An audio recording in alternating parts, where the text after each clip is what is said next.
The first time it happens to you, it's a lot.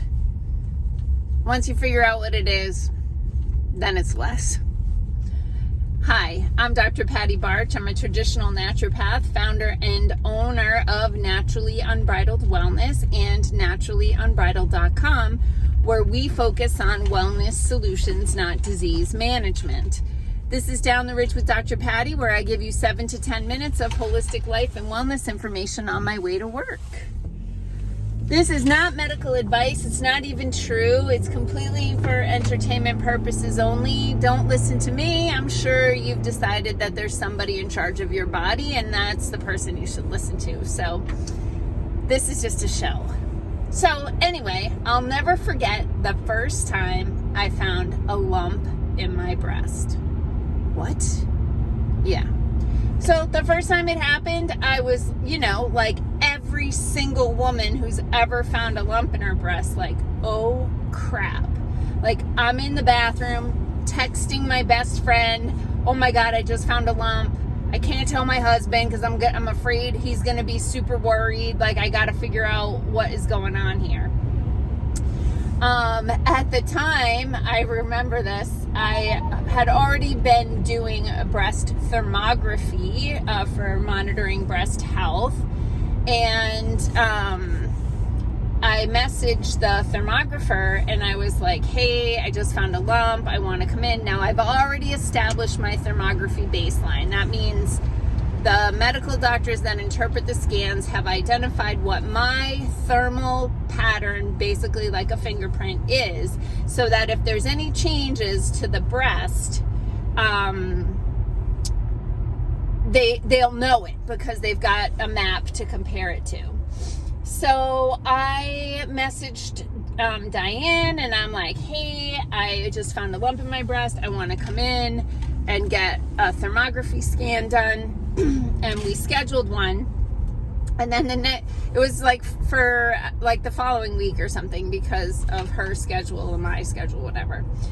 So anyway, the day comes that I'm supposed to go in for my thermography to see if, things look a little sketchy. And Diane messages me that her daughter has gone into labor and she's not going to be able to do the scan. And I wasn't freaked out because at that point, the lump had started getting smaller. And then Diane's daughter had the baby, and we rescheduled, and I went in, and by then I was like, I could barely even feel where the lump was, because the lump was a breast cyst, just a fluid, whoops, sorry, I washed my windshield and that made some noise, just a fluid-filled little cyst that had popped up out of nowhere, and was very painful but easy to move. And so those are kind of the indicators of a breast cyst versus a breast tumor. So a breast cyst, I've had several over the years. Some like almond size, like the nut size of the almond, not with the shell. But I have had walnut size, like with the shell, walnut size breast cysts at different times. And when they're a cyst because they pop up out of nowhere. Like, you don't have it in the shower one day and the next day in the shower there's a golf ball. The other thing is they're tender. They're pretty sore to the touch. But you can also move them around a little bit, versus breast tumors that you can't move them. They tend to not feel as round in shape, and they don't come up like that in most cases. So anyway, it's important, obviously, to address any kind of lump that comes up in your breast. You want to have that investigated, whether it's through thermography, ultrasound. Those are kind of my personal recommendations, or the things that I use for breast health monitoring. But whatever technology that you use for breast health monitoring. All lumps should be investigated. But I think it's important for people to know what about breast cysts. Now, in my case, in the first one, I had gone to a seminar, learned about this female hormone supplement, thought that sounded like a great idea, whether or not I needed it. And I started taking the supplement, and that supplement is actually what caused the breast cysts. So, and then over the years, you know, like I said, I've had a few, 4 or 5 total. But once you know what a breast cyst is and feels like, and you've had that first experience, you're going to know if it feels like a breast cyst or if it feels like, oh, I've had cysts before and it doesn't, you know, this feels different.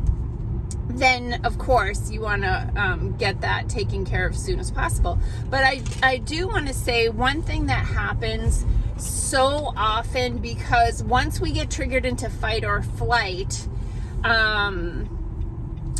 we lose our logical, rational part of the brain. The frontal lobe shuts down, the amygdala, reptilian survival brain cranks up, and we lose our logical problem-solving capabilities. And I will tell you, I've had clients over the years that, you know, they found a lump, they went and got it checked, they were rushed into different procedures, and then scared the crap out of them that they needed to go have surgery right away. And then they have it done, and at that point they're like, what just happened? This isn't me. This isn't how I take care of my body.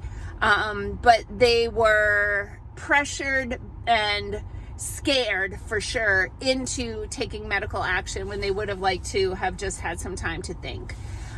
In most cases, tumors take years before you can feel them. Again, in most cases, because, you know, we've had our recent intramuscular poisoning that can cause some additional problems. But you typically do not need to make a decision in that moment immediately without, you know, taking time to take a breath, take a beat, and look into some of the things that you might be able to do to support your body in coming back into balance. So I'm late for the chiropractor. Peace out, peeps. Have a healthy day.